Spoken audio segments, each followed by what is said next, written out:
Sheryl Sandberg. She scaled Facebook into a global powerhouse in her 14 years as COO. This after 7 key years at Google, where she helped build the original ad business that transformed the internet.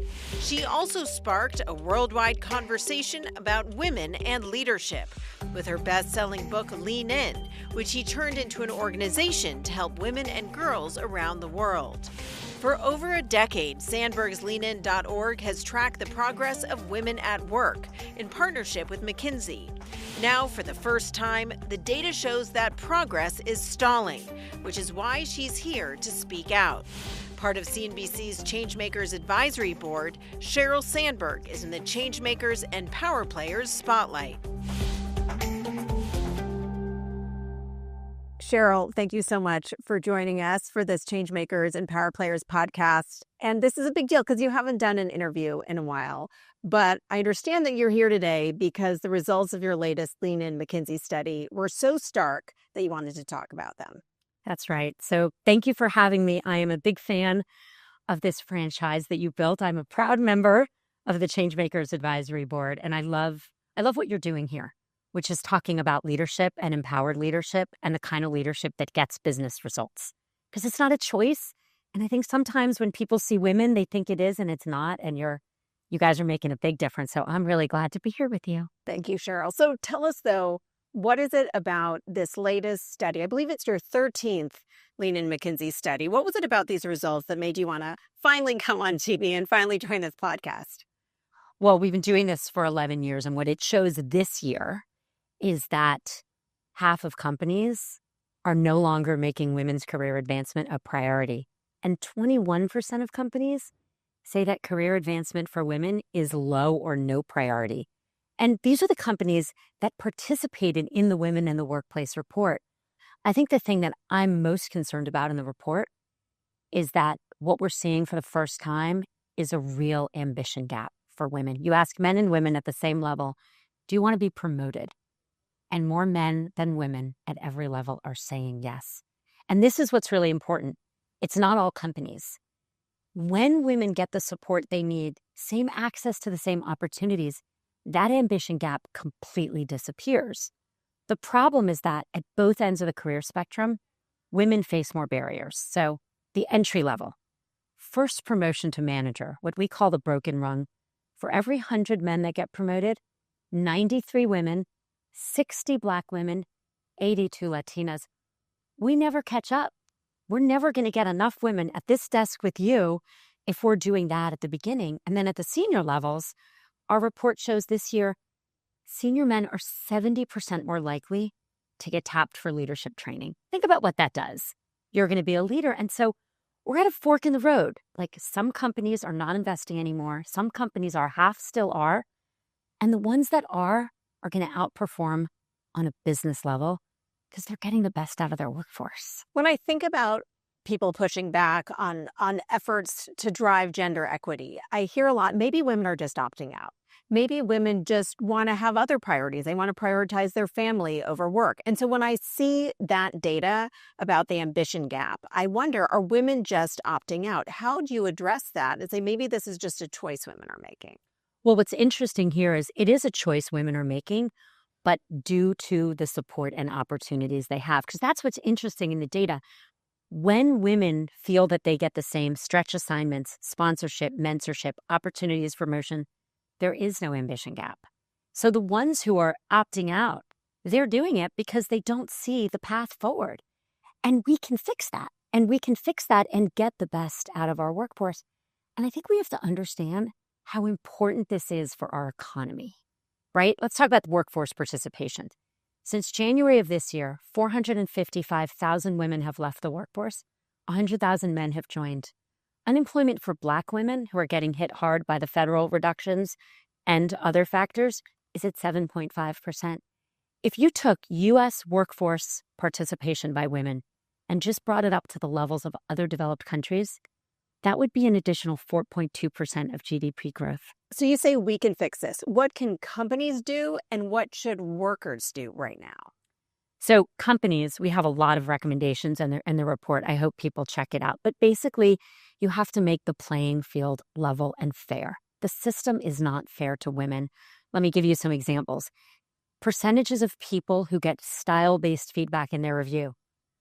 1% for men and 66% for women. When men and women ask for promotions, the woman is 30% more likely to be told she's aggressive. Now, how do you eliminate these biases? You standardize your performance criteria and your questions in advance. So you agree in advance, here's how we're judging performance. Here's what's going to be covered in reviews, and then you can apply those criteria fairly to everyone. It's that kind of being really careful to be fair. And I think people get confused on this. This is not about special treatment for women or women of color. This is about making the system fair so that everyone can do their very best work. We were just talking before we sat down about your book, Lean In, which was very impactful for me and really influenced me wanting to write my book, When Women Lead. And it came out about 13 years ago. And it seems like that empathetic model of leadership that you showcased and that you promoted has been replaced in the tech ecosystem, at least we're here in San Francisco, with a more absolutist founder approach. I've seen it described as shifting from lean in to hardcore. If you were writing Lean In today, how would you address that? What is the chapter you would write? I mean, look, I think thinking that leaning in is not hardcore is a mistake, right? What do we need to get great results and run great companies? We need to be hardcore. We need to care about results. We need to care about performance. We need to be efficient. We need to be profitable. All of those things hit our metrics. What do we need to get the best out of our employees to achieve all of that? We need to be empathetic, kind. Get the best out of people because you're there for them and you're supporting them to do their best work. These things are not at odds. And they're also not particularly masculine or particularly feminine. The best leaders, whether they're male or female, have both. And I think that's what you've showcased actually on this podcast. You've been saying, here's the leadership style that achieves results. I mean, it's certainly what we've been talking about here, but there is this moment in terms of what's going on culturally right now. There's a lot of talk about a tech bro culture, and then there's this broader cultural moment, including what's happening politically. There have been so many public displays of misogyny, including those revealed in the Epstein files. Does all of that talk, do all of those examples negatively impact corporate culture? Yes. Rhetoric matters. Who says what matters? But what I care about saying and people understanding is even in this environment, companies have a choice. That is not an excuse for companies to not pay attention to evening the playing field and getting the most out of their employees. And it's their performance. What do we know? We know that companies with 15% women at least or more in the senior jobs outperform. And so, yes, the environment is terrible, really. I think one of the worst you and I have seen in our career. But we've seen this backsliding before, and that is not an excuse for companies not to do the right thing by all of their employees. So when I think about it, I think going back to Lean In, which really started a conversation 13 years ago, and you pioneered all of these initiatives at Meta, which really pushed other tech giants, it was Facebook at the time, to embrace different DEI initiatives. And it felt like maybe it peaked around the Me Too Time's Up movement in 2017, 2018. Since then, things seem to have really backslid, especially in the past couple of years. Do you feel like that maybe the Time's Up Me Too movement went too far and then there's been a backlash to it? How do you explain what's going on right now? I'm 56. I've been around in the workforce for 4 decades. And what I've seen is that we make progress, we backslide. We make progress, we backslide. That's not an excuse. It's just the reality we need to address. What I find particularly troubling is when old bad ideas get new language, which makes them seem fresh. Let's talk about one, trad wife, right? I want to be clear. I think if you can afford to be full-time wife and mother and you want to do that, or full-time husband and father, that's a great decision and you should make it. But pretending that most women have that choice, the great majority of women have to leave their home every day to work. And so telling them in this new language that their kids are going to suffer, they can't have a good marriage, that's not okay. And so what I see is that these things take hold now so easily because they've been in our culture all along. I'll give you my least favorite example that I've seen recently. Middle and high school boys. They do surveys of eighth graders and 10th graders, and they say, do you think women should have the same career opportunities as men? So in 2018, around the peak, I think you have the timing exactly right, 63% said yes. We don't have enough time for me to rant on why it was only 63% at the peak. Today, it's 45%. So we are seeing a backsliding. And what's so hard to understand about this is we're seeing a backsliding because people thought women were getting special treatment. Women get 59% of the college degrees, and they're 10% of the Fortune 500 CEO jobs. So in order to believe there is special treatment for women or even equal treatment, you have to believe men are 13 times more talented than women. But so going back, though, to what's going on right now in corporate America, as you see companies like Meta and Google and all of these companies, including some that you worked at here in Silicon Valley, where you really push the adoption of policies to make women and minorities feel included and to address things like gender equity and pay equity, as you've seen them strip away these policies, what's that like for you? And you're still friends with a lot of these people. What do you tell them? I mean, I tell them what's in this report. And I'm so glad that I'm now where I sit and I can have my own ability to spend almost all of my time doing a little investing too, but almost all of my time on this, helping lots of companies. Here's what we know. We're at a fork in the road. Half of the companies are no longer prioritizing making the playing field fair so they get the best out of everyone. Half are. We are already, and we will continue to see outperformance. We know that. And so this is a choice. And it's one that no matter what's happening in the environment, there's no excuse for companies not making the right decisions to have fair and clearly laid out criteria for how people get treated. That is the number one thing that makes a difference. Reading this study, I found it very disheartening that companies are moving away. The stats are getting worse. Companies are moving away from policies around gender equity and are just not making this a priority anymore. In this world we live in where it's this AI battle and battle of hyperscalers and so much money is put into things like AI, do you think things like DEI are not just being shunted aside, but are just being financially deprioritized because companies don't think of them as something that's essential right now? I'm so glad you brought up AI because what happens in this moment for our workforce is so critical. I mean, no one needs me to sit here and say it's going to really be hard for jobs. Of course it is. But the question is that going to hit people evenly and fairly? So in this report, it says for entry-level employees, men are more than 50% more likely to be encouraged to use AI by their managers. That's a crazy emerging gap that we need to fix right now because we'll see what happens to jobs. But what I know sitting here today, and I think is obvious, the people who are going to do the best in this job market are the people that know how to use this technology. And if right now we are telling 50% more men to use the tools, their manager is telling them we're going to have a massive problem. We have heard anecdotally from a number of CEOs, including women CEOs, that of their employee base, the female employees are more reluctant to use AI than the men are, which may be a cultural issue as much as it is what they're hearing from their managers.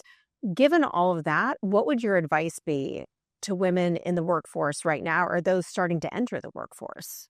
Well, I think this report uncovers why that's happening. So if you are encouraged to do something by your manager, you are much more likely to do it, especially at the very impressionable entry level where we find this gap. And so I think our manager actions create that cultural problem, as well as tech for a long time, and I've been here for a long time, you've been covering this for a long time, has felt like it was an industry for men. We need female leaders. I've been saying this for 13 years. When we have them, when we have people like Fiji Simo be the CEO of applications for OpenAI, it makes a really big difference. So we need women to use the technology. But I would say what I would say to my kids is, this is critically important technology. Use it. You were trained as an economist. When you look at the economic implications of AI taking jobs and the fact that women are more likely to hold those lower level or mid-level jobs than their male counterparts are, those are the jobs that are going to be automated. Are you concerned that the female workforce is going to be more negatively impacted by AI than men are? Yes. I'm concerned. I'm concerned because of the structure of the types of jobs. I'm concerned because of the encouragement we're uncovering this report. I'm concerned because we still tell our sons to build technology, not our daughters. I live in Silicon Valley, right? And I remember when my daughter was very young, I sent her to ID Tech Camp, which a lot of parents send. There were like 17 kids in that class. They were 7. At 7, parents are deciding what kids do. There were 5 girls. I had put all 5 of those in that class. It was my daughter, her best friend, my niece. In Silicon Valley, we were sending our sons to ID Tech Camp, not our daughters. We have to change. Technology is for girls as well as boys. Tech careers are for girls as well as boys. And everyone watching, get your daughters to use AI tools. Yeah, I mean, it seems like we all should be just experimenting with AI tools. Now, speaking of AI and shifting gears to Meta, since you left Meta about 3.5 years ago, Mark Zuckerberg has made a huge pivot to investing in AI. And now investors are raising a lot of concerns about those AI costs growing faster than revenue. What advice would you give to Mark Zuckerberg if you were still at the company right now? Well, I made a promise and a commitment as I left not to Monday morning quarterback from the outside. So I'm not going to give market advice, but I will give the industry advice, which is that early investments make sense. I was at Google before Meta. We invested a lot in search. That usage made search better. If we had waited to have a business model that could cover those costs, Google wouldn't have won. So making large and early investments in getting usage and technology that builds, that's a great thing to do. At some point, you have to cover those costs. And people ask me all the time about tech business models, and they make it much more complicated than it is. This is super simple stuff. Ready? Someone has to cover costs. But at what point? Businesses. Are we at that point now? When will we be at that point? I don't know from the outside. It's hard to see that, but we will get to that point. And when we are, companies pay or people pay. You can have subscriptions, you can have data services, you can have ads. Those are the options. And so I think companies know that at some point they're going to have to cover those costs. And in every generation, they eventually have. So I believe that the business models, having been part of 2, I believe there are business models out there. And now that we see your 2 former employers, Meta and Google, really facing off in this arena, do you think that Meta has a path to cover those costs? I think the industry will cover those costs, and any company can cover those costs. I know this feels new and larger, and it is, but we had these same conversations at Google when I was first there, and these same conversations at what was then called Facebook. And I believe the generation before had those same conversations. And so technology, investment, revenue models, that's the pattern of this industry. Yeah, it does feel like this is maybe a faster leap than we've seen in past technological revolutions. Now, you left Meta's board in 2024, and since then, Mark Zuckerberg has rolled back some of the policies around DEI and also some teams that you put into place around platform safety. Do you think that Meta is doing enough right now as you look back at this organization that you put so much into, doing enough right now specifically to protect its users? Well, again, in keeping with my commitment, not to Monday morning quarterback from the outside, what I'll say is that safety really matters. Online safety really matters, and you have to make investments to get there. So the advice I would give Meta or any company is to keep making those investments. They can and should get more efficient. AI should be a very good tool to find things that are against policies. So there is a path to keeping people, even as the technology expands, safer, and that takes real commitment. It's interesting looking back at the regulation of social media. Social media has never really been regulated, and now there's a push to federally regulate AI. It's been a big topic of conversation. What regulation would you advocate for? So I've seen a lot of regulation proposed. I'm not in the details of any one regulation. I think in a lot of industries, and potentially in this one, the right regulation makes sense, but it has to be done with an understanding of what the technology is. And I think that can be challenging in the political world. So where does that leave us, though? So that having an understanding is challenging. You need regulation that makes sense. There's this risk of having a patchwork of 50 states of regulation versus federal regulation. How do you navigate that? I think the right regulation at more at the federal level can be helpful. I mean, the EU came together because it was hard enough to do models for different countries. Imagine rolling out a product for 50 states. I mean, that really is worth thinking about. think about how detrimental that would be to the tech industry of the US, which has led the world. That doesn't make any sense. But if there is the right regulation that can be protective and helpful, it should be done deeply understanding the technology, knowing the technology changes, and at the federal level.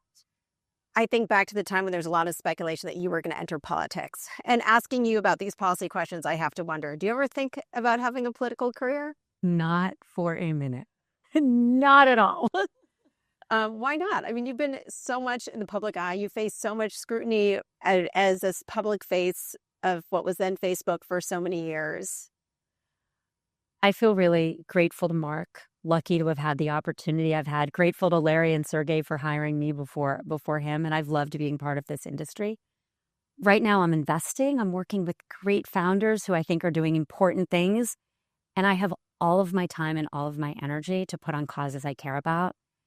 This report, Ambition Gap, the moment we are in, I want my time to focus on this and do it speaking for myself. And I'm really grateful to have that and grateful to have a chance to talk to you about it. And before we wrap up, I want to hear a little bit more about where you're investing right now, because you're investing in AI. As you look at AI startups, do you worry that there's a bubble? I mean, there's always going to be talk of a bubble. And again, investment ahead of what is a shakeout to see what works. And so, we will see on that. Invested in some great AI companies. Flint, run by a wonderful female founder, Michelle, AI building websites and doing marketing. I'm also really excited we're not only doing AI about Teradot. James Canoff started the company out of Stanford. They're doing incredible work on removing carbon via rock weathering. So you can take carbon that would come out of the atmosphere literally in hundreds or even, I think, 1,000 years and get it out of the atmosphere in a few. It's very sci-fi. It's not even sci-fi. They crush the rocks up. They spread them around. That's Water cool. it's actually completely doable, and we have some early scale projects happening already in Brazil. There's so much to do, and getting to work with these great founders, with James, with Michelle, with Phoebe Gates at FIA. I mean, there are some unbelievable people out there, and I feel lucky to get to And work you're with really them. invested in female founders in the women's health space right now, including Midi Health, which we just had the CEO of Midi Health on, Joanna Strober, on the podcast. What is the opportunity you see there in this women's health space? I mean, I can't tell you, even when I'm at the doctor will suggest something, and I'll say, how long has this been on the market? How much data is there? And they'll say, oh, it's been on the market for decades. And I say, has it been studied in women? And the answer is inevitably no. I mean, even I saw recently, I don't know if this is true, I'm assuming, but all the sleep data that always said we need 8 hours, women need more. Like the absolute lack of attention to female health is something that I'm truly worried about, and something that I think low-hanging fruit we can do way better. And the companies you're investing in are addressing that. We like to wrap up these conversations with sort of the personal advice of how female leaders get through their day and their challenges. One thing I hear from a lot of women is they really feel like they are judged more harshly. The data in here in your study talks about the likability gap and this idea that women are judged far more on their style than on their substance. There are so many studies that have found that women are judged on their style. As a woman who's been in the forefront, under the spotlight, I should say, under the microscope, what would your advice be to women who feel like they're being scrutinized? Well, I want to be clear. They are being scrutinized. They don't feel like they're being scrutinized. They're being scrutinized. Women are judged more harshly. You talked about me writing Lean In 13 years ago. The conversation I had, which got me on the TED stage to talk about women, which got me to write that book, was the data that as women get more successful, they are less liked. And as men get more successful, they are better liked. That key thought, that is still true today. Okay, so what do we know? One, you need to do the things to be an empathetic leader. Men should do them too. They're going to be demanded of women and celebrated in men. That's a gap we should fix, but there's still good things to do. Kindness goes a very long way. Two, understand it's going to be harder, but it's going to be worth it. It really is, because my daughters, I've got 3, need to see you, whoever you are that I'm talking to, in the leadership positions. And so what do you do when you're having a tough day or where you're feeling that scrutiny? Do you have a life hack? We always joke, like, what is the life hack? We were talking about Ariana Huffington before, who's a great friend of yours, and she's all about sleep and meditation and taking care of yourself. Do you have time to do those things? What do you do? So my life hack actually comes from Ariana. I think in the really hard moments, everyone would say, oh, don't even worry about it. What Ariana said is that's completely unrealistic. She said, start a clock and worry about it. So give yourself, depending on what it is, maybe it's an hour, maybe it's 15 minutes to just feel whatever you feel and then go fix it and then go focus on it. And that was really helpful for me. Like being able to be like, okay, there were moments where you're like, why is this happening? Or what do I do about it? Giving yourself the time for the emotion in the privacy of my own home or with friends, with Ariana for me, and then closing that time, putting that clock off, walk out the door and try to fix it. Well, that is great advice to end on. Let yourself feel the hard things and then you can move on. And then you can try to solve them. Then you could try to solve it. There's almost always something that we can do better, differently, more. Well, this Lean In study raises a lot of big problems that will need solving. So we appreciate you joining us to talk about this. Thank you so much, Sheryl. Thank you for having me, Julia.